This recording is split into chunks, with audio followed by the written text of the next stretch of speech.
Welcome to our channel. Today we how to authenticate with Adobe Premiere Pro with sign-in troubleshooting step by step clearly. Open Adobe Premiere Pro on your computer. If prompted, click on the Sign In button. Enter your Adobe ID email address. Click on Continue to proceed. You will be asked for your password. Type your password into the provided field. If you have enabled two-factor authentication, check your mobile device for a code. Enter the verification code in the required field.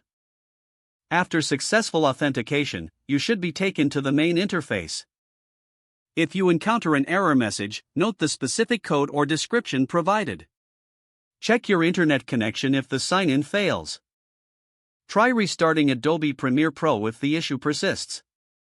If you have forgotten your password, click on Forgot Password. Follow the instructions to reset your password through your email. Make sure your Adobe Creative Cloud app is up to date. If the app is outdated, update it via the Creative Cloud application. Clear the application's cache if you experience persistent errors. You can do this by navigating to Preferences, then selecting Storage. Sign out and sign back into your Adobe account in the Creative Cloud app. If you're using a corporate network, check if your network settings allow Adobe connections. Consider switching to a different network if possible. If all else fails, visit Adobe's official support page for further assistance.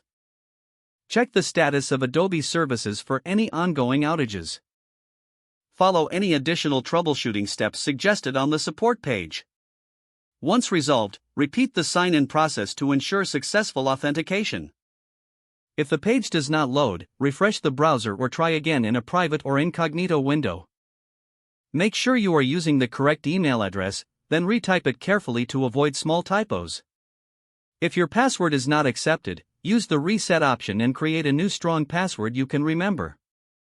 Check your spam folder for verification or security emails, then complete any requested confirmation steps.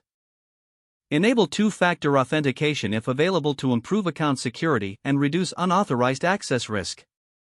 Don't forget to like this video and subscribe to our channel for more step-by-step tech guides.